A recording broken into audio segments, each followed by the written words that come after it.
ውድ የስፖርት ቻናል መረጃ ተከታታዮቻችን እንዲስቆያችሁ አዳዲስ መረጃዎች ይዤላችኋለሁ። ዋናዎቹን ከመንገሬ በፊት ግን እናንተ ሰብስክራይብ እንድታደርጉ ጠይቃችኋለሁ።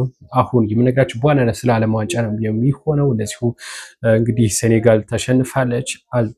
እንግዲህ አርጀንቲናም እንደዚሁ ማሸነፏል። ሜሲም 2 ጎሎችን አስቆጥረዋል። በርካታ ጉዳዮች ምናነሰበት ሰዓቱ መረጃችን አሁን ይጀምራል። በመጀመሪያው የምጀምርላችሁ ግን የዝውውር ነው። የመልቀቂያ ማስገባቱ ወይም ደግሞ መልቀቅ እንደሚፈልግ ተናግሯል አልቫሬዝ ማለት ነው። በዝውውር መስኮቱ በልዩነት ከባርሴሎና እና እንደዚሁም አርሰናል ጋር ስሙ ሲያዝ የቆየው ዊሊያም አልቫሬዝ እንግዲህ መልቀቅ ወደ ሌላ ክለብ መዘዋወር እንደሚፈልግ ይፋ አድርጓል። አልቫሬዝ ከብሔራዊ ቡድን ጨዋታው በኋላም ከሚዲያዎች ጋር በነበረው ቆይታ ለክለቡ ከአትሌቲኮ ማድሪድ መልቀቅ እንደሚፈልግ ይፋ አድርጓል።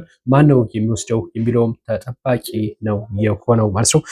በቀጣይነት የምንመለከተው ጉዳይ የሚሆነው እንግዲህ ከዓለም ዋንጫ ጋር በተገናኘ ነው። አርጀንቲና አሸንፋለች 2-0 ማለት ነው። እንዲሁም ሜሲ ሃትሪክ መስራት የሚችልበትን እድል ነው ያባከነው። ፔናልቲ ስቷል በዚህ ጨዋታ ላይ ማለት ነው። እናም ብዙዎች ተናገሩበት ነው የሚገኘው በዚህ ፔናልቲ በመሳቱ። እንደዚሁም ደግሞ በተከታታይ እንግዲህ ሃትሪክ ይሰራ ነበር ይሄንን ፔናልቲ ባይስት ኖሮ ማለት ነው። እና ብዙዎች ተነጋግረውበታል። እንዲታገኛችሁት ጨዋታውን ለእናንተ ልስጥ። ግን በርካታ ሪከርዶችን እየሰበረ እንዳለ ነው እየተነገረው። ለክርስቲያኖ ሮናልዶ ግን ትልቅ ጫና ከወዲሁ ተፈጥሯል። ምሽት ጨዋታ አለው፣ ፖርቹጋል ጨዋታ አላት። ነገር ግን ክርስቲያኖ ሮናልዶ ምን አይነት ባለፈው አቻ ነው የወጡት እና ምን አይነት አሁን የሚያሳየው ጨዋታ ተጠባቂ አድርጎታል ነው የተባለው።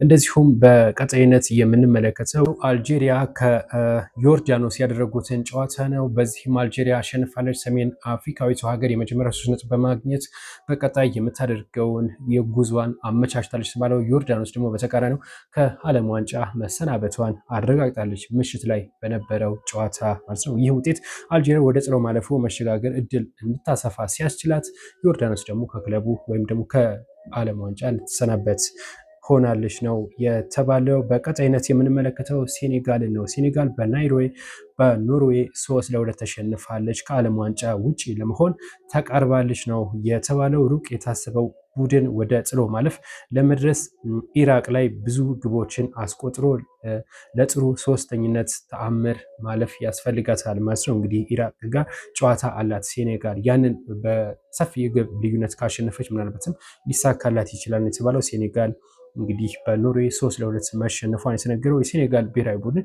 እንግዲህ ብዙ ርቀት እንደሚጓዝ ተጠብቆ ነበር፣ ነገር ግን አልተሳካም። የነ ሰይዶ ማኒ ቡድን ማለት ነው። በቀጣይነት የምንመለከተው